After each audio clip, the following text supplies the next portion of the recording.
estamos aquí con bien. Gracias por todo lo que pedimos que tú nos sigas edificando, nos sigas hablando, Señor, de todo estorbo del medio, que nada en el ambiente entre tú, Señor, hablándonos de cualquier duda. Pues bueno, lástima de verdad que no sé por qué, pero pues bueno, que no estamos todos, o al menos de inicio, porque algunos van llegando también después, porque este tema es muy polémico. Yo les comenté desde el principio de la serie que el hecho de ponerlo hacia el final de la serie no significa que no es importante, sino que yo iba a comenzar al revés. Nosotros cuando hablamos de finanzas bíblicas, pues conocemos lo que la Biblia dice, o algo de lo que la Biblia dice acerca de algunos temas que tienen que ver 100% con el área espiritual, para que la bendición de Dios sea derramada sobre nuestras vidas, ¿no? Sabemos, pues por supuesto, que hay que vivir en santidad, sabemos que hay que orar, sabemos algo acerca de los diezmos y las ofrendas, pero creemos que la Biblia no habla nada acerca de la administración, de otras cuestiones más prácticas y que ponemos nosotros, que utilizamos pues en el día a día, ¿no?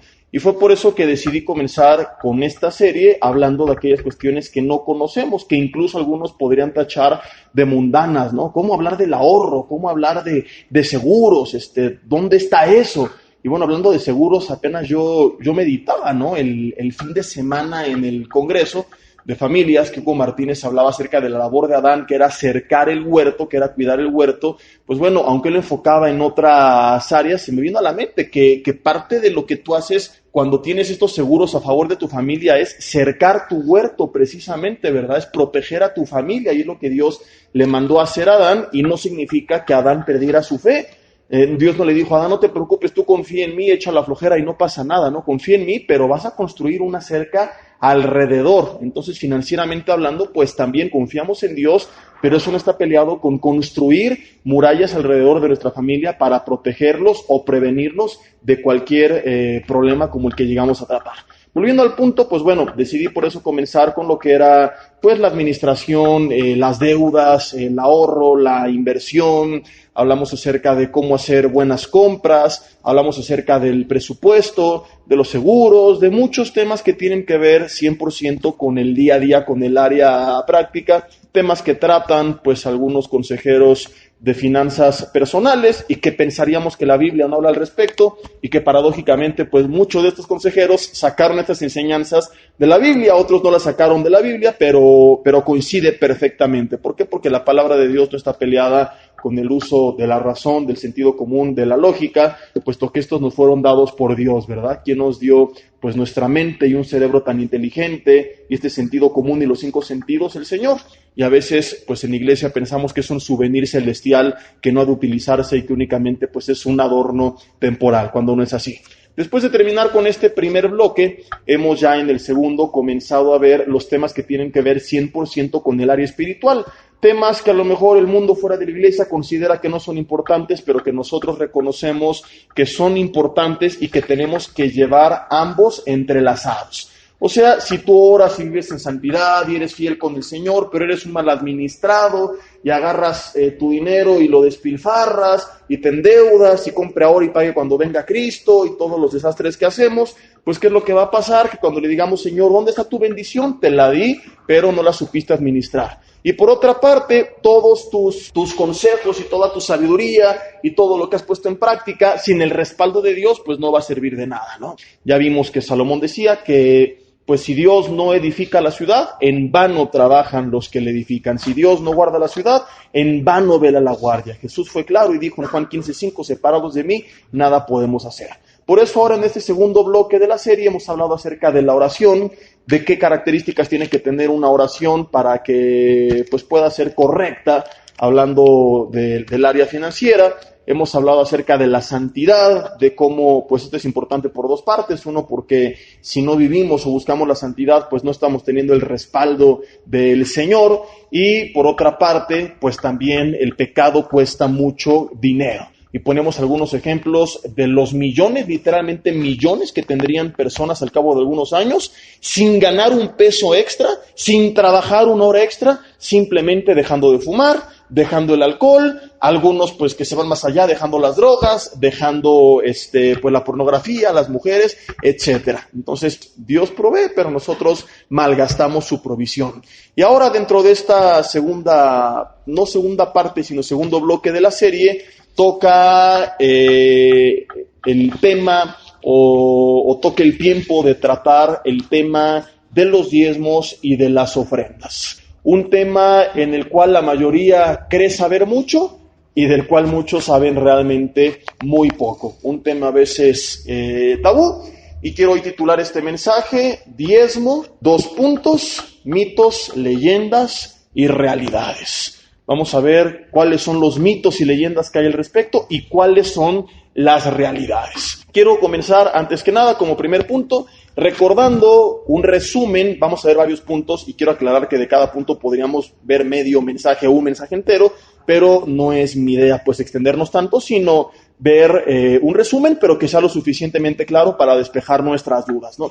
El diezmo históricamente, ¿qué era en el Antiguo Testamento? Cuando se instituye oficialmente, pues era la 10ª parte de los ingresos o del fruto de la tierra, que a veces era pues el tipo de moneda que utilizaba, ¿no? El grano o el producto que cada uno fabricaba o producía, y la 10ª parte de todo lo que ellos producían era apartado para entregar a una de las 12 tribus de Israel, que estaba dedicada no al campo, no a la ganadería, no a la agricultura, no a administrar los Royal Jerusalem Resort and Spa ni nada por el estilo, sino que se dedicaban de lleno a servir al Señor. Esta era la tribu de Leví, conocidos como los levitas, y se dedicaban pues a montar y desmontar el tabernáculo cuando anduvieron en el desierto, y luego a todo lo relacionado a las ofrendas, a los sacrificios. Dentro de la tribu de Leví estaba la familia de Aarón, que se dedicaba pues a las labores sacerdotales, y como estaban de lleno ellos trabajando, y pues bueno, no podían trabajar, o sí podían, pero si trabajaban descuidaban su prioridad, el Señor instituye de forma oficial que fueran sostenidos por las otras 11 tribus de Israel. En el Nuevo Testamento vemos que las iglesias siguen sosteniendo la obra evangelística, que el apóstol Pablo, algunos, ¿verdad?, lo utilizan en su defensa para justificar su macanés. Dicen, el apóstol Pablo trabajaba. Si habla de que llegó a trabajar, pero si lees bien cuando él habla, pues lo hizo para enseñar a cristianos que vivían en la flojera que se tenía que trabajar. Pero también en otros pasajes él habla del derecho que tenía como apóstol, y es él el que dice que el obrero es digno de su salario. Y utiliza una analogía pues muy fea, ¿no? Dice, porque escrito está, no pondrás bozal al buey que trilla. Entonces, pues bueno, apenas platicaba con el pastor Yoshi, que también es buen amigo mío, y le digo, qué fea comparación, ¿verdad? Nos está diciendo a los que servimos al Señor, pues bueyes, pero pues así fue lo que se utilizó para explicar, ¿no? El buey que trillaba, pues no se le ponía bozal, se le dejaba comer. Y de igual forma, pues el que sirve al Señor y está de lleno, pues no se le pone un bozal, sino que de su trabajo también él tiene que recibir pues esta remuneración. Tristemente, gran parte del sector cristiano pues a veces menosprecia la labor de aquellos que servimos al Señor. ¿Por qué? Porque no tiene ningún problema con pagar una cuenta alta de un restaurante y reconoce pues la labor del mesero y reconoce el trabajo del chef y del dueño. No tiene problema en pagarle al médico, al abogado, al ingeniero, al arquitecto, pero cuando se trata de sembrar en el reino de los cielos, pues se menosprecia mucho la labor de quienes sirven o servimos al Señor de tiempo completo. Entonces Pablo sí llegó a trabajar, pero también claramente establece el Nuevo Testamento en el libro de los Hechos y en las cartas apostólicas que él también llegó a recibir el apoyo de varias congregaciones que sembraban en su ministerio para que él pudiera seguir predicando la palabra. ¿Por qué? Porque ninguno puede servir a dos amos, ¿verdad? No puede servir a Dios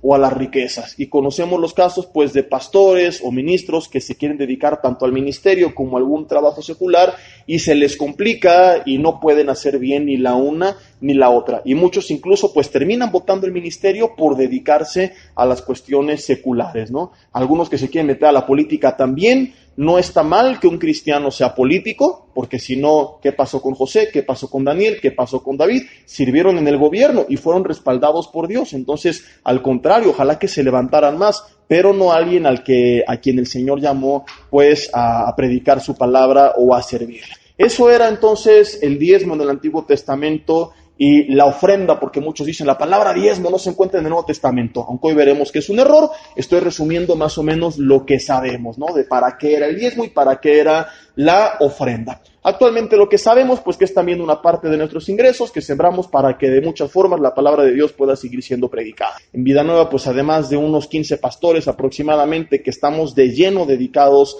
a todas las labores del ministerio, pues hay misioneros, hay algunos se les llaman embajadores, que están en diferentes partes del mundo, a los que la congregación sostiene, algunos de tiempo completo, otros se les da una ofrenda, otros a la mitad, y además de eso, pues bueno, un gran equipo de staff, de audio, video, de multimedia, por todos los programas de televisión y las redes sociales, etcétera, etcétera, pues son más de 100 personas que de lleno, secretarias, etcétera, etcétera, pues están trabajando en las diferentes congregaciones de Vida Nueva para el mundo, y eso tiene que salir de algún lugar, tiene que sostenerse, y ¿de dónde? Pues es también de los diezmos y de las ofrendas. Ahora, una vez que tenemos el panorama general, llega la hora de resolver los mitos, leyendas y realidades. Punto número 1, muchos dicen, yo no estoy de acuerdo con que se pida el diezmo, por muchas razones, porque a ver, ¿por qué Dios no provee? ¿Por qué ellos no trabajan?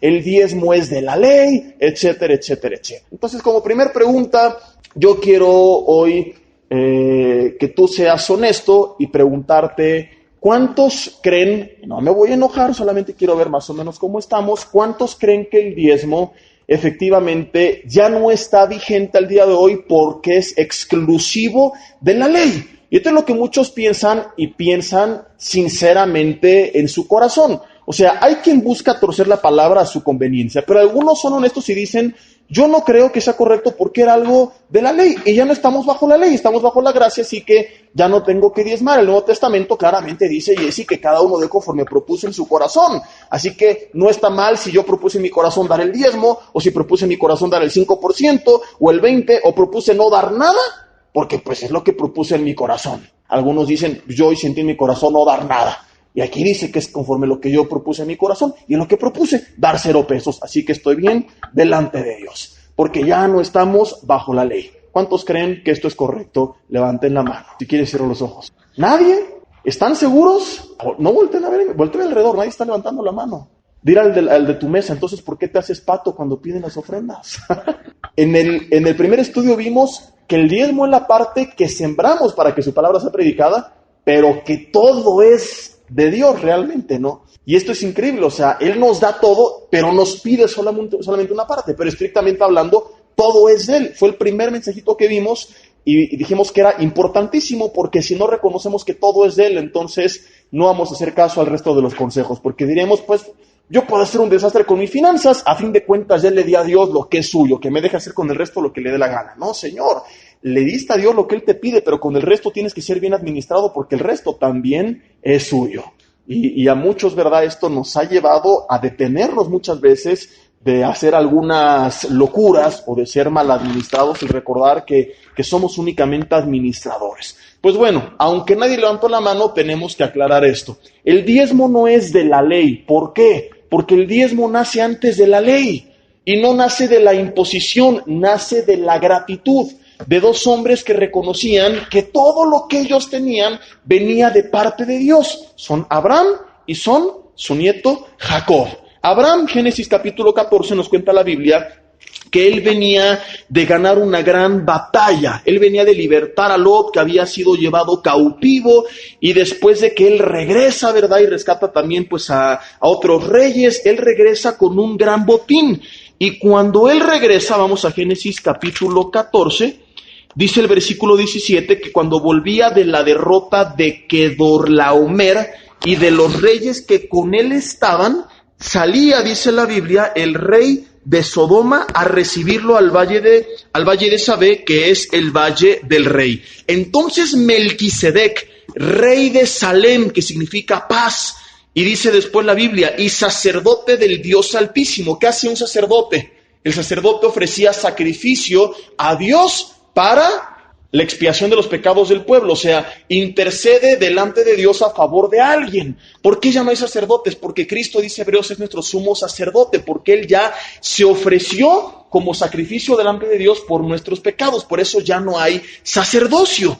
Se dice que el hombre es el sacerdote del hogar porque es el que tiene que estar enseñando, intercediendo, y en esa forma hay un sacerdocio simbólico, pero estrictamente hablando no.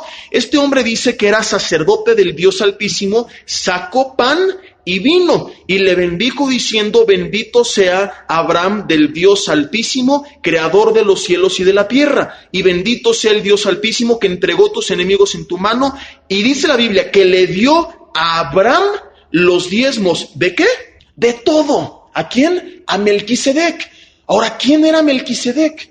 ¿De dónde salió este sacerdote al que Abraham le da los diezmos de todo? Acompáñenme a Hebreos capítulo 7 para que veamos quién era Melquisedec. Hebreos capítulo 7, Hebreos que habla acerca del sacerdocio, del sacrificio, de estos temas tan importantes. Dice Hebreos 7:1, que habla del sacerdocio de Melquisedec, que este Melquisedec, rey de Salem, sacerdote del Dios Altísimo, que salió a recibir a Abraham, que volvía de los reyes, y le bendijo, de la derrota de los reyes, y le bendijo. Y dice el 2, a quien asimismo dio Abraham los diezmos de todo, cuyo nombre, el nombre de Melquisedec, significa primeramente rey de justicia. Ahora, ¿a qué hombre le podemos adjudicar este título? ¿Conoces a alguien que sea rey? ¿Qué hace un rey?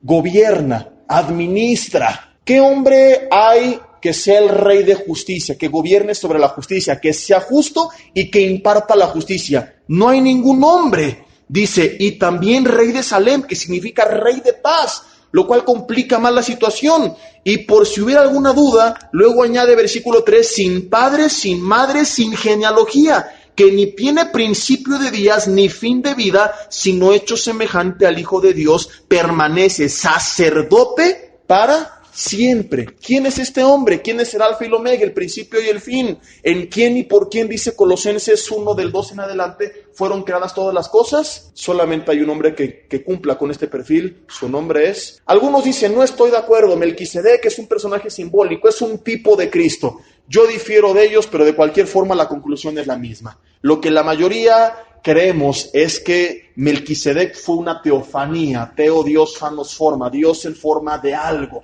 Cuando Dios habló a través de la zarza, a través del ángel de Jehová, era una teofanía. Y era Jesús presente en el Antiguo Testamento, porque Jesús, dice Hebreos, es nuestro sumo sacerdote. Y dice Génesis que Melquisedec era sacerdote de Dios. Entonces, sea un tipo de Cristo, sea Cristo, es una realidad que a él, dice la Biblia, Abraham le dio los diezmos de todo el botín. ¿Quién se lo pidió? Dice que se paró el pastor y que le sacó la Biblia y le dijo, todavía no se escribe la Biblia, pero en miles de años Malaquías va a decir, malditos sois con maldición. No tuvo que pasar nada de eso. No tendrían, de hecho, que estarnos cada domingo recordándonos con un devocional de 5 a 7 minutos que quienes ya conocen y creen verdad, pues ya ni lo escuchan porque ya saben que es lo correcto, pero desafortunadamente, pues hay muchos que por ignorancia o por la avaricia de su corazón se les tiene que estar recordando y explicando. Entonces, Abraham da el diezmo de todo a Melquisedec, ojo, antes de que se instituyera la ley. Aquí no existía la ley. Esto vino años después con Moisés. No había ley. ¿Por qué dio Abraham entonces? ¿Por imposición? No, se llama gratitud. Porque él reconocía lo que la Biblia establece una y otra vez de forma explícita e implícita. Toda buena dádiva procede, todo es gracias a Dios. Él nos ha bendecido con salud, con un empleo, con un negocio, con comida, con techo, con vestido.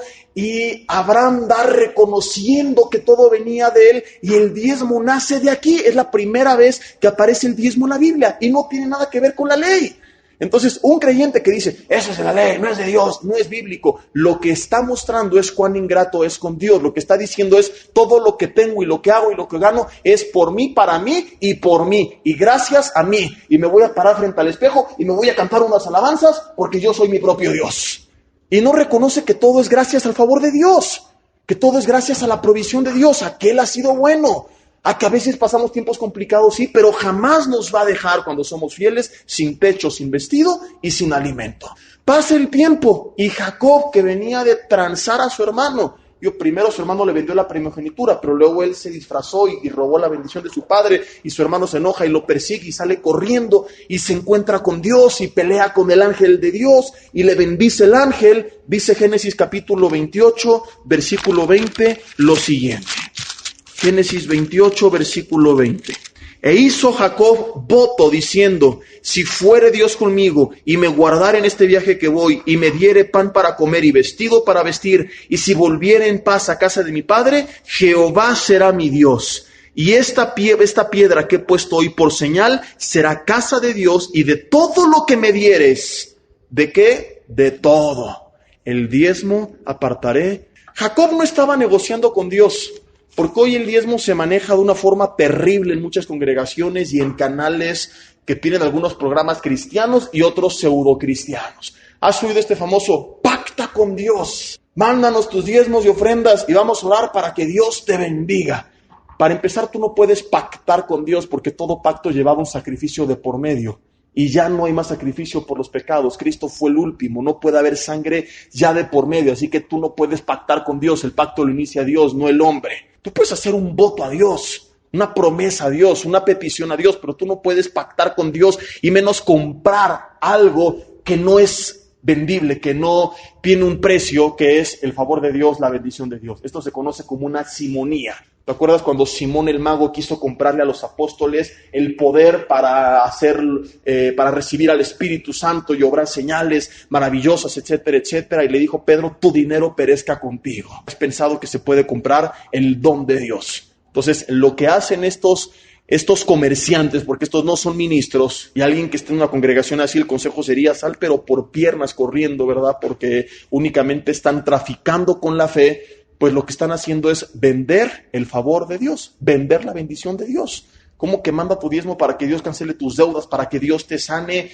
Para empezar, no tuvo que haberse metido en deudas, y si ya se metió, la única forma de salir es pagándolas. Y si está enfermo y Dios quiere sanarlo, esto lo va a hacer independientemente de si paga o no paga. Jacob lo que hace no es: si tú me enriqueces y me sanas, solamente le dice Dios: dame lo que necesito para vivir. Y no está mal que pidamos esto. Jesús en el Padre Nuestro nos enseñó a pedir: el pan nuestro de cada día, dánoslo hoy. Y Jacob fue lo que pidió.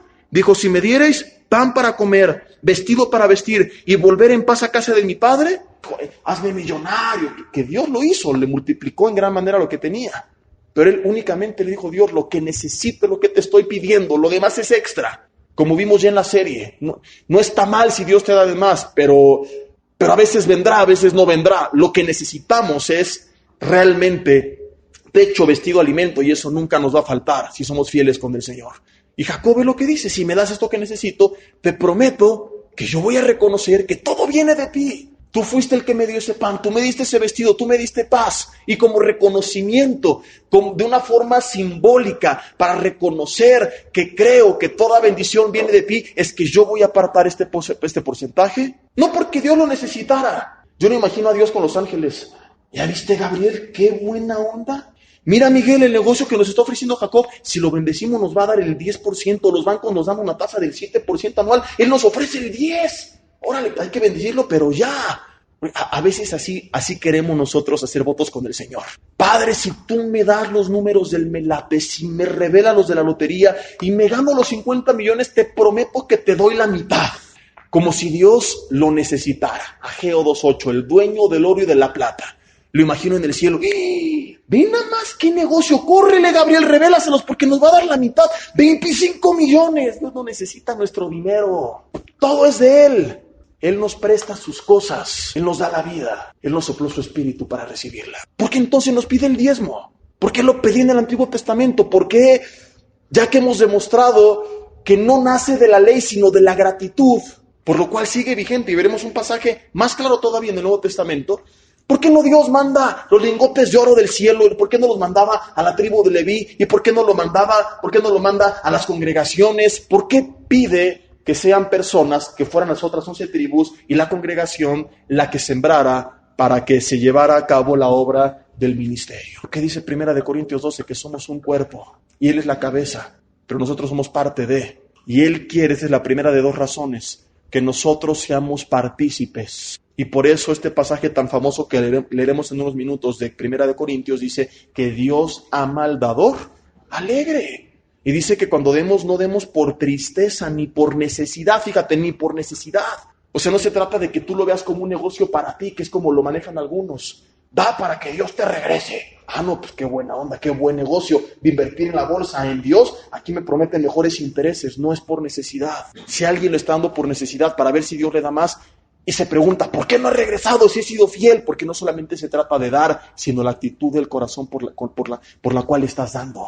Tú puedes dar el 10, el 20, el 30 y no tener la provisión de Dios y el favor de Dios y la bendición de Dios. Y mucha gente se frustra, se amarga, se enoja con Dios, se va de la iglesia, apostata, porque Dios no le bendijo, porque nunca entendieron. Dios no necesitaba su dinero, que era más importante la actitud de su corazón. Y si alguien da por necesidad, a ver si Dios me regresa, a ver, le voy a dar 1,000, a ver si me regresa 5 y pago mi tarjeta que es de 3. No va a recibir. Dios ama al dador alegre. ¿Quién es un dador alegre? El que está gozoso con lo que Dios ha hecho en su vida y dice, yo quiero que lo haga en la vida de otros. El dador alegre cree en el poder de la palabra de Dios y dice, la palabra me ha edificado a mí, mi vida, mi familia, mis emociones, ha sido mi dirección, ha sido mi maná. Y doy en gratitud, así como voy al restaurante y cuando ves que hay un buen corte de carne y que cuesta caro, pero sabes tú el sabor y lo pagas. ¿Por qué? Y cuando pagas, ¿cómo pagas? Con alegría, porque dices, qué buen corte me acabo de comer. O a poco pagas y dices, híjole, no me lo hubiera comido. Antes de pedirla sabías y lo valoras. Cuando te vas de vacaciones, estás todo el viaje, híjole, qué dineral me gasté, qué dineral me gasté. No. Tú estás contento disfrutando porque sabes que cada centavo valió la pena porque lo estás disfrutando. ¿Cuándo damos con alegría? Cuando sabemos que vale la pena lo que estamos dando. ¿Sí me explico o no? Y lo mismo es con la palabra. Alguien que no da con alegría lo que está diciendo es la palabra no vale nada. Alguien que no da con alegría es alguien que no reconoce la bendición que ha sido la palabra para él. Cuando alguien lo reconoce dice, quiero que lo siga haciendo para mí y para otros y por eso doy. Y algunos dicen, no, el 10, el 15, el 20, el 30, muchos pueden dar más. Te he contado de millonarios en Estados Unidos que dan el 70, 80% y con el resto viven como magnates. Y lo dan con alegría, porque creen en el poder de la palabra, porque valoran la palabra y dicen que más iglesias se abran, que más misiones se abran, que se ocupen más medios de comunicación. Yo quiero. Ha sido tan increíble lo que Dios ha hecho en mi vida, que quiero que lo haga con otros, que doy con alegría en mi corazón. Cuando alguien no da y no recibe la bendición de Dios, no es por la razón que a veces se maneja, porque así es como muchas veces lo pedimos. Da, y si no das, Dios te va a maldecir, entonces por temor no damos, o por temor sí damos, o por imposición damos, pero tu corazón no ha cambiado. Y muchos piensan que es como que un trueque, si no doy, Dios no me da por no haber dado. La razón verdadera por la que Dios no bendice cuando nosotros no sembramos, no es porque Dios esté ardido y diga, no sembraste, pues no te doy para que se te quite, sino porque esa persona no ha valorado todavía su palabra. Porque esa persona, como veremos en el siguiente punto, tiene avaricia en su corazón. Y Dios no puede dar a alguien que es avaro porque le estará haciendo un mal, y Dios no puede dar a alguien que no valora su palabra porque esa persona tiene que chocar contra la pared, y tiene que ser quebrantada y humillada y darse cuenta cuánto necesita en su vida la palabra de Dios. Y un cristiano avaro, al sembrar en el reino de los cielos, está demostrando la palabra para mí no vale. Soy capaz de gastarme miles de pesos en un viaje, cientos de miles en un auto, millones en una casa, miles en una comida, en una prenda de vestir, en un reloj, en un celular, porque lo valoro, pero no valoro la palabra y lo demuestro con mi avaricia. Un día iban caminando por la calle un billete de 20 pesos y uno de 1,000 pesos. Es una historia de la vida real. Y empiezan a platicar, se encuentran y le dice el de 20, billete de 1,000, ¿cómo has estado? Y le dice, yo de maravilla, billete de 20, soy un billete de 1,000. Hay pocos como yo, solamente algunos ostentan mi nomenclatura y mi categoría. Entonces, pues ya sabes, me la paso en las mejores boutiques de ropa, en las mejores joyerías del país, en las mejores agencias de viajes, en los mejores restaurantes, en los mejores hoteles, en las mejores agencias, lo mejor de la vida, donde están los billetes de 1,000. Oye, qué buena onda, no te había visto, ni a ti ni a tu familia, son muy difíciles de ver, pero qué gusto saludarte. Y el de 1,000 le dice el de 20, ¿y tú cómo has estado? Pues sí, he visto a tus primos y tíos, andan por todos lados ustedes, pero a ti hace mucho que no te veía, y a ti cómo te ha ido, cuéntame qué has hecho. Y dice, uy, pues yo ya sabes, Todos los domingos de iglesia en iglesia, en iglesia, en iglesia. Mueren los 2 billetes, llegan al cielo, sale San Billete, les abre la puerta. Anoten aquí sus números de serie, señores, todos los que están aquí en la sala de espera, todo el mundo se anota, sale, empieza a recibirlos a todos, le llama al billete de 20 pesos, checa su número de serie y le dice, bienvenido, entra al gozo de tu Señor, buen siervo y fiel, sobre poco has sido fiel, sobre mucho te pondré, le abre, cierra la puerta, sale corriendo el de 1000, dice, oye, San Billete, ¿yo qué? Yo también, dice, tú no estás en los libros celestiales. Oye, pero que yo que me porté bien, que dame chance, que quise, a ver, no te hagas. Para empezar, jamás en la vida ningún domingo te vi en la iglesia, al fuego eterno, le dice. Y aunque nos da risa, describe una triste realidad. Y yo no estoy con esto diciendo, saca el de a 1000, como a veces le hacen. Aquí las ofrendas son anónimas. Los sobres no dicen número de, porque a veces así viene, número de membresía. Ya no eres oveja, ya no eres congregante, ahora tienes una membresía, eres como socio de un club, ¿no? Nombre, ¿no? La ofrenda es anónima. Tú das, no das, el trato que recibes del liderazgo es el mismo porque nadie sabemos. A lo mucho se entera el de al lado si es medio chismoso y volteo a ver. Pero aún eso está mal, ahorita veremos por qué. Pero fuera de eso nadie se entera. A lo que voy con esto es a describir esta realidad. Cierta cantidad de dinero a veces fuera de la iglesia se nos hace muy poco. La misma cantidad dentro de la iglesia se nos hace muchísimo. O sea, vas al centro comercial de compras y sacas la cartera y dices, nada más traigo 500 pesos. Es muy poco. Pero llegas a la iglesia y es la hora de las ofrendas. Y sacas la cartera y traes 500 pesos y le dices al edecán, ¿no tiene que me lo cambie? ¿No que era muy poco? Resulta que ahora es milagroso y esa misma cantidad es muchísimo. ¿Qué demuestra eso? Valoramos otras cosas terrenales que aquí se quedan, pero no valoramos lo celestial que no tiene precio. Por ejemplo, los mensajes que recibimos este fin de semana en el Congreso de Familias no tienen precio. No hay forma en lo que tú puedas pagar la bendición que fue a tu familia cada una de esas conferencias. No hay forma. Y algunos le pagan miles de pesos al doctor, al psicólogo, a todo mundo. No hay forma. Y levantamos las ofrendas y muchos demuestran cuán ingratos son para reconocer la bendición de parte de Dios en sus vidas. Porque si hubieran ido con su familia a un concierto VIP, a un espectáculo, al cine, al circo o algo, no tendrían problema en gastarse bastantes miles de pesos.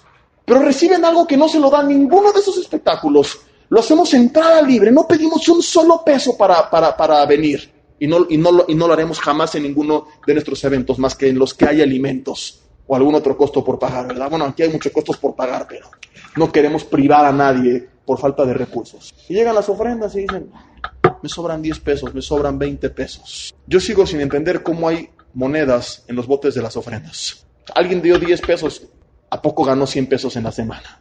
¿Tan mal estamos? ¿Qué demuestra eso? No hay dador alegre. No se alegra con la palabra, no reconoce la bendición que ha sido. No valora la palabra. Hay avaricia en su corazón. Y también por eso es el diezmo y la ofrenda. ¿Por qué? Porque cuando tú y yo aprendemos a despojarnos de forma sistemática de un porcentaje de nuestros ingresos, jamás permitiremos que el dinero nos controle a nosotros. A lo mejor al principio te pesa y te cuesta trabajo y metes la mano y como que había con la loca aquí porque no te sale, ¿verdad?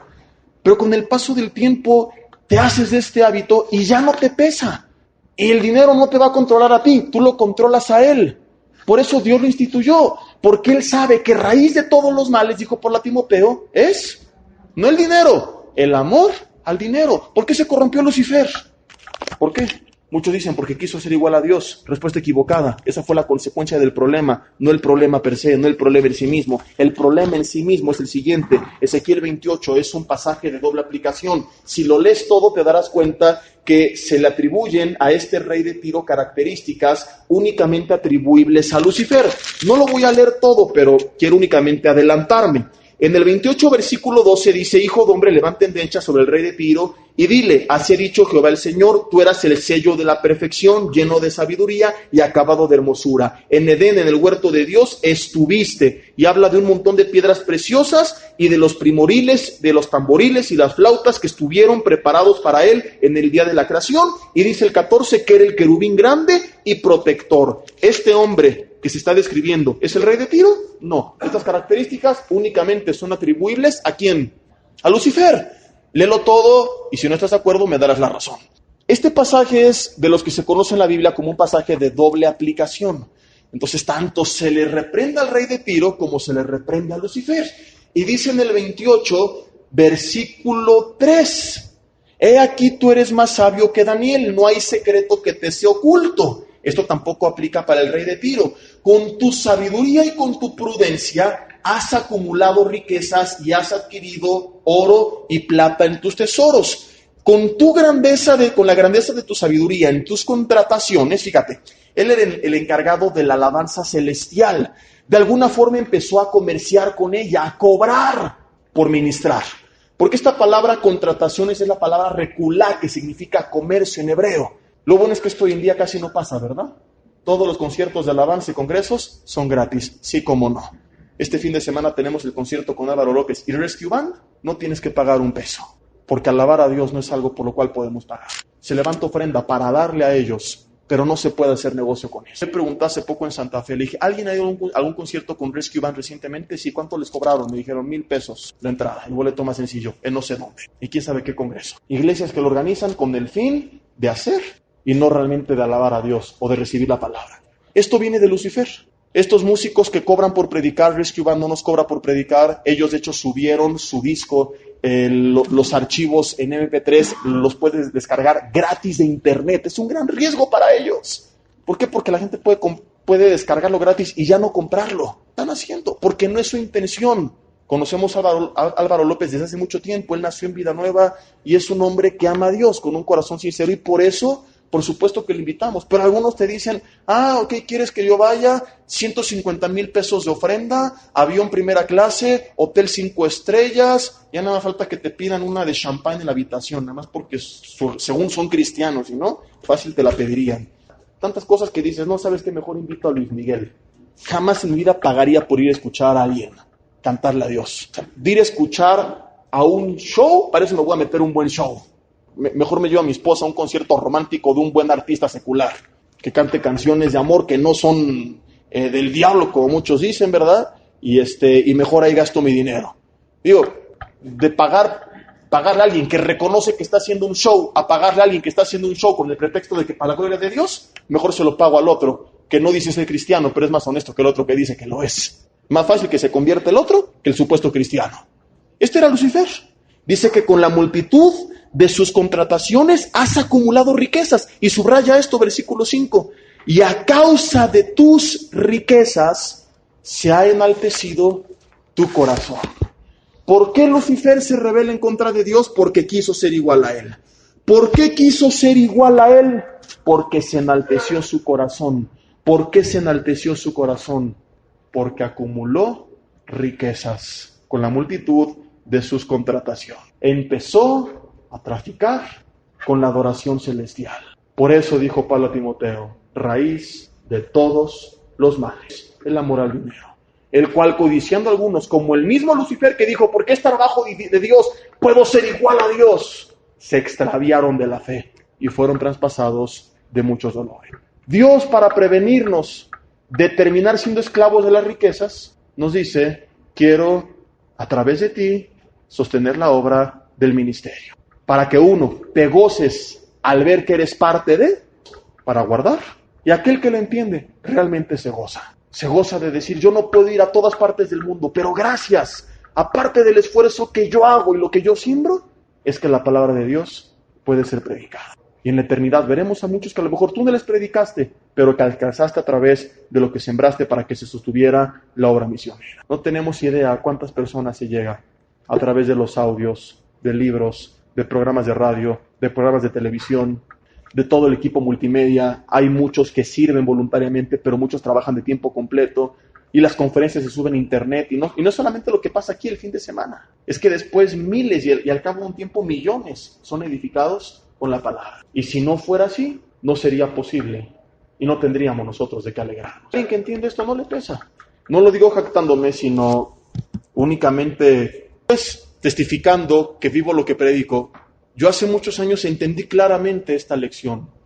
Y no te voy a decir soy perfecto, batallo con muchas cosas, pero esta no es una de ellas. Mi esposa sabe perfectamente, y los cercanos a mí, que en mi cartera hay 2 partes. Está dividida en 2. Y de aquí para acá es mi dinero, de aquí para acá, bueno, no mi dinero, sino el que yo administro, de aquí para acá es lo que estoy apartando para para mi diezmo y mi ofrenda. Y ese dinero no lo toco, no lo cuento en mi presupuesto porque sé que no es mío. A veces humanamente hablando, las cuentas no nos dan y decimos, es que si yo no apartara eso tendría más. Es lo que tú crees. Si tú no apartaras eso tendrías menos. ¿Por qué? Porque a lo mejor en las matemáticas mentales dices, a ver, 20 menos 0 es igual a 20. En cambio, si a 20 le quito 2 me quedan 18. Es que si no le quitaras esos 2, a lo mejor perderías otros 4. A lo mejor no tendrías que decir 20 menos 2, tendrías que dividir 20 entre 2 y te quedarían 10. Quiero leerte un par de testimonios que cita un autor cristiano que habla de temas que tienen que ver con las finanzas personales, que hablan acerca de hombres que se guardaron esto que correspondía a Dios y lo que pasó. Testimonios verídicos, 2 de muchos. Yo he conocido casos, te cuento uno, por ejemplo, antes de estos, de una hermana de una iglesia de Vida Nueva en México que se acercó conmigo un domingo hace como 2 años y me dijo, llegó a pedir consejo y me dijo, Jesse, yo tenía un trabajo, me iba muy bien, empecé a ahorrar para irme a vivir a Estados Unidos con mi hija o a Canadá, no recuerdo, pero para irme más rápido y acelerar el viaje, empecé no solamente a ahorrar mi parte, sino que empecé a guardar también el diezmo, me lo empecé a quedar para mí. Y dije, Dios, es para ir a ver a mi hija, porque a veces ponemos excusas. Y falta mucho que veremos, es apenas la primera parte de 2 que vamos a ver del tema diezmo, mitos, leyendas y realidades. Y me dice, pues total que yo lo guardé, y me dice, perdí el trabajo, hace 6 meses, no he encontrado, y todo lo que tenía ahorrado, mis ahorros y mis diezmos, ya me los gasté, y no tengo, ahora ni siquiera, le enseñé el pasaje de Job. Dije, arrepiéntase, póngase a cuentas con Dios, prometa ponerse en orden en cuanto Él le regrese, no solamente de ahí en adelante, sino también lo que ya le robó, porque Malaquías dice que es un robo. Para aquel que lo hace con conocimiento de causa, es un robo. Falta muchísimo que vamos a ver, muy, muy interesante y muy fuerte. Y pida la bendición de Dios. Se quedó como el perro de las 2 tortas. No de las 2, de las 3 tortas es sin trabajo, sin su viaje. ¿Pierdes el favor de Dios? Y no es que Dios diga, como no me das, te maldigo. En el sentido de que te lo voy a quitar, sino, no reconoces que gracias a mí. Al no dar, estás diciendo entre líneas, eres tú, tu esfuerzo, tu trabajo, aquí yo no tengo que ver en la ecuación, ok, me voy a apartar. A ver cómo le haces solo. Señor, que por favor ayúdame. No que tú eras muy bueno solo, no que tú eras muy buena sola. Ahí está. Es una forma de seguirle reconociendo en nuestras vidas, de seguir dependiendo de Él, de que no nos apartemos por las riquezas, porque estamos reconociendo al sembrar que todo lo que tenemos, aun cuando sean millones, es gracias. Otro par de historias más, fíjate. Dice, un agricultor obtuvo una cantidad de $100,000 por la venta de un terreno. Se le exhortó a que diera el diezmo a la iglesia, pero decidió no hacerlo. Poco tiempo después, él estaba quemando maleza en la parte posterior de la propiedad. Dice, poco tiempo después, una ráfaga de viento llevó el fuego hacia el otro lado de la cerca al campo de su vecino. El vecino lo demandó por los daños. El costo total de los daños para el agricultor, adivina de cuánto fue. $10,000. De todas formas lo terminó gastando, pero en otra cosa que no vale la pena. Se cuenta aquí el ejemplo de otro comerciante cristiano exitoso y dice que él escuchaba mientras su vecino le explicaba lo enfermo que estaba su bebé, la descompostura de su automóvil y cómo una serie de gastos imprevistos se les habían estado presentando. El comerciante le preguntó a su vecino cristiano, ¿estás diezmando? El vecino le dijo, no podemos diezmar. Difícilmente alcanzamos a cubrir nuestros gastos con lo que tenemos, que es lo que dice mucha gente. No es porque yo no reconozca a Dios, no. Yo valoro su palabra y le agradezco y quiero que se siga predicando y yo sé que todo viene de Él, pero es que no me alcanza. Es que mira lo que me pasó y tengo que cubrir estos gastos. El comerciante dice que lo invitó a hacer el siguiente análisis. Le dijo, ¿por qué no sumas todas las cuentas inesperadas que has recibido durante los últimos meses para ver si no equivalen al diezmo que has dejado de dar? El vecino analizó los gastos de los meses anteriores, sumó todos los gastos inesperados fuera del presupuesto y descubrió para su asombro que sumaban casi exactamente la cantidad que debió de haber diezmado. Este vecino estaba experimentando, dice, la verdad de los principios de Dios en relación con el diezmo. Si nosotros dejamos de dar, Dios simplemente no reprenderá al devorador. Veamos esto en Malaquías capítulo 3. Si ya vi que no es exclusivo de la ley, entonces este pasaje sigue teniendo efecto en nuestras vidas. Malaquías capítulo 3. Es el último libro del Antiguo Testamento. Entonces tú dices, no doy porque tengo problemas, es al revés, tienes problemas porque no das. Es que si empiezo a dar no voy a poder cubrir mis problemas. Estás demostrando con eso que no estás confiando en Dios. Y por eso veremos en otro de los puntos que no solamente importa el corazón y lo que das, sino el orden. Lo primero que tenemos que hacer cuando recibimos un ingreso es apartar nuestro diezmo y ofrenda, porque es una forma de demostrar nuestra fe. Señor, con esto estoy demostrando que creo que con el resto voy a cubrir mis compromisos. Cuando alguien dice, mejor al final a ver si sale, está dudando del favor y de la bendición de Dios. Y sin fe, Hebreos 11:6, es imposible agradar a Dios. Malaquías capítulo 3, dice el versículo, desde el versículo 6. Porque yo, Jehová, no cambio, por esto los hijos de Jacob no habéis sido consumidos. Desde los días de vuestros padres os habéis apartado de mis leyes y no las guardasteis. Volveos a mí y yo me volveré a vosotros, ha dicho Jehová de los ejércitos. Mas dijisteis, ¿en qué hemos de volvernos? Versículo 8, ¿robará el hombre a Dios? Pues vosotros me habéis robado. Y dijisteis, ¿en qué te hemos robado? En vuestros diezmos y ofrendas. Malditos sois con maldición, porque vosotros, la nación toda, me habéis robado.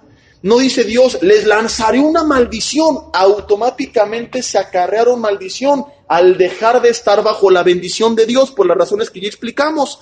Traed los diezmos al alfolí y haya alimento en mi casa, y probadme ahora en esto, dice Jehová de los ejércitos. Si no, os abriré las ventanas de los cielos y derramaré bendición hasta que sobreabunde. Cuando damos, ¿por qué 20 menos 2 es más que 20 menos 0? No, 20 menos 2 es 18, 20 menos 0 es igual a 20. Ah, porque 20 menos 2 es 18, pero significa que el Señor me va a bendecir más y va a guardarme también de lo que sigue. Versículo 11, reprenderé también por vosotros al devorador, y no os destruirá el fruto de la tierra, ni vuestra vid en el campo será estéril, dice Jehová de los ejércitos, y todas las naciones os dirán, bienaventurados, porque seréis tierra deseable, dice Jehová de los ejércitos. Es un cliché iglesiero, un pasaje que se escribe con el propósito de manipular a la iglesia. No, Señor, voltea a ver al pueblo de Israel y dime, sí o no son los judíos una de las tribus más ricas. Muchos los odian, en gran parte por eso. Hay una comunidad judía en México, en Estados Unidos y en casi cada país del mundo que se caracterizan porque son realmente millonarios. Dios los ha bendecido. Cuando ellos regresan a su tierra en el 48, Israel eran pantanos, era un desierto, no había nada. Y han construido en medio de la nada, y en el resto del mundo han fructificado y han prosperado. Cuando salieron huyendo por la persecución, y tendrían todo para ser los más pobres y miserables, y son de los más ricos. Porque Malaquías 3, hermanos, no es una leyenda. ¿Cuántas veces lo has escuchado aquí el domingo? Y dicen, el pastor porque quiere que ofrendemos. El de las ofrendas porque quiere quedar bien con el pastor. Dios dijo, serán tierra deseable. Son tierra deseable. Dios les dijo, los pondré por cabeza y no por cola. Son cabeza y no cola. Son en gran manera. Es una muestra, es un testimonio viviente de la veracidad de las promesas de Dios. Y ahora lo mejor de todo es que aplican también para nosotros. Pero no le creemos a Dios. Escuchamos esto y, que he robado, no me alcanza. Por eso no te alcanza. Porque tu fe es de este tamañito. Si tú crees que primero tengo que pagar mis deudas y el arreglo del auto y la medicina y todo, para que entonces me alcance y pueda dar. Olvídalo. Dice Dios, probadme ahora en esto. ¿No me crees? Rétame. Voy a abrir las ventanas de los cielos y voy a derramar bendición hasta que sobreabunde. Vamos a ver este pasaje interesantísimo en Mateo capítulo 23. Para terminar de confirmar que no terminaron los diezmos con la ley. Fíjate, Jesucristo en la tierra con sus discípulos llegó a romper el más sagrado de los mandatos para los judíos, que era ¿cuál? El Shabbat, guardar el sábado. Y lo vieron sanando el sábado y comiendo con los discípulos en sábado.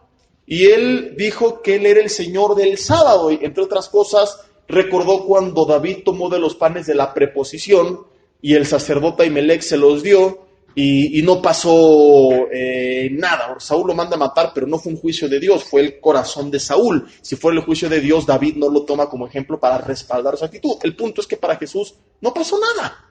Y de repente se le presenta la oportunidad de hablar de los diezmos. Y fíjate lo que dice al respecto.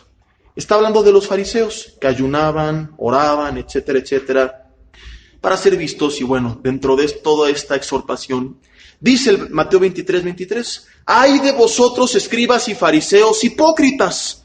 Porque diezmáis la menta y el eneldo y el comino, y dejáis lo más importante de la ley, la justicia, la misericordia y la fe. Esto era necesario hacer, y subraya, sin dejar de hacer aquello. Si Jesús hubiera querido abolir o sobajar o menospreciar la enseñanza del diezmo, que no nace de la ley, únicamente hubiera dicho, y esto era más importante que lo otro, pero dice, esto era necesario hacer, la fe, la justicia y la misericordia, pero añade, sin dejar de hacer aquello. ¿Qué es aquello que no tienen que dejar de hacer? Diezmar. ¿Está o no está en el Nuevo Testamento? Digan conmigo, tómala. Aquí está claramente instituido. Pero todos se agarran de 2 de Corintios 9. Aquí es que cada quien de conforme propuso en su corazón. El Nuevo Testamento no habla del diezmo, además de avaro y de macana, ignorante. Claro que habla el Nuevo Testamento. Lo que pasa es que el hombre en la vida ha tomado una concordancia y se ha puesto a estudiar todas las veces que aparece la palabra diezmo. 2 de Corintios 9, del 6 al 8, dice, pero esto digo, el que siembra escasamente, si no se menciona la palabra diezmo, pero se advierte, así va a recoger. El que siembra generosamente, generosamente también segará. Cada uno dé conforme propuso en su corazón. Esto no significa que tú puedes decir, ya no está vigente, entonces ya no doy. No, sino que ahora tiene que nacer por convicción de tu corazón. No porque la ley te lo dice, sino porque tú reconoces que Dios, como lo vimos en el primer punto, es el que te da todo y tú quieres seguir sembrando como un acto de agradecimiento. Dice, no con tristeza ni por necesidad, porque Dios ama al dador alegre. Y dice, y poderoso es Dios para hacer que abunde en vosotros toda gracia, a fin de que teniendo siempre en todas las cosas lo suficiente, abundéis, fíjate, para toda buena obra. Él quiere que tengamos en todas las cosas, en lo emocional, lo espiritual y lo material, ¿qué? Lo suficiente para que abundemos para toda buena obra. Si alguien dice, es que no me alcanza para dar, está fuera de los lineamientos de la Biblia. ¡Qué fuerte! Cuando tú dices, es que no tengo para dar. A ver, la voluntad de Dios, tú tengas en todas las cosas lo suficiente para abundar para toda buena obra. Fíjate qué interesante es esto. Vimos Mateo 6:33 que Él siempre nos iba a dar para techo, vestido y alimento. Y que si alguien no tenía para eso, estaba fuera de la voluntad de Dios. Y entonces tiene que analizar qué está mal en su vida. Y aquí esto se incrementa. Dios no solamente nos da para techo, vestido y alimento, sino que también nos va a dar para poder abundar para toda buena obra. Alguien que dice, no tengo para techo, no tengo para vestido, no tengo para alimento, o no tengo para sembrar en el reino de los cielos, tiene que analizar seriamente su vida, sus finanzas, porque algo está fuera de la voluntad de Dios. O está pasando un tiempo de prueba para llevarle algo, pero aún en ese tiempo de prueba Dios, como a su pueblo en Israel, le tendría que estar dando, o algo está mal. Alguna actitud en su corazón como Nabucodonosor. A lo mejor Dios no escucha sus oraciones, 1 de Pedro, porque no está tratando a su esposa como vaso más frágil. Hay un pecado oculto, hay vanidad, hay una mala administración, ha vivido más allá de su capacidad, no lo sé. No hay contentamiento y por eso está tan lleno de deudas. ¿Y qué tiene que hacer? Arrepentirse, pedirle perdón y como Jacob, hacer un voto con Dios. Señor, dame lo que necesito. No, Señor, te doy, pero dame millones. Señor, yo creo que puedes darme millones y si me los das, gracias. Pero dame lo que necesito y yo prometo, doy en adelante, ponerme a cuentas contigo. Ya vimos entonces qué era el diezmo en el Antiguo y Nuevo Testamento, para qué se utilizaba. Ya vimos que no nace de la ley, sino de la gratitud. Antes de la ley, con Abraham y con Jacob, para los que llegaron tarde. Ya vimos por qué si Él es dueño de todo, nos sigue pidiendo que seamos nosotros los que nos encarguemos de sostener su obra. Ya vimos que en el Nuevo Testamento se sigue hablando de este. Ya vimos las dos razones por las que Dios nos pide, ¿verdad? Para que nosotros seamos partícipes y nos alegremos y para guardar nuestro corazón. Y son las 8:07, entonces hay tanto que tenemos que ver, pero estoy pensando si ver un punto más y comer unos minutos del siguiente estudio, Pues yo creo que hasta aquí le dejamos por respeto a los que tienen considerado en su tiempo únicamente de 7 a 8, que es el curso de finanzas. La siguiente semana seguiremos viendo muchos otros puntos más. ¿Dónde debo de dar el diezmo? Muchos dicen, yo sí doy, pero se lo doy a los pobres, porque mi iglesia no tiene necesidad. Mire, pastor, ahí está grande. Y esta era una bodega que no tenía nada y ya le pusieron los pisos, los techos, las paredes, los salones, las bocinas. Los pastores llegan en buenos autos.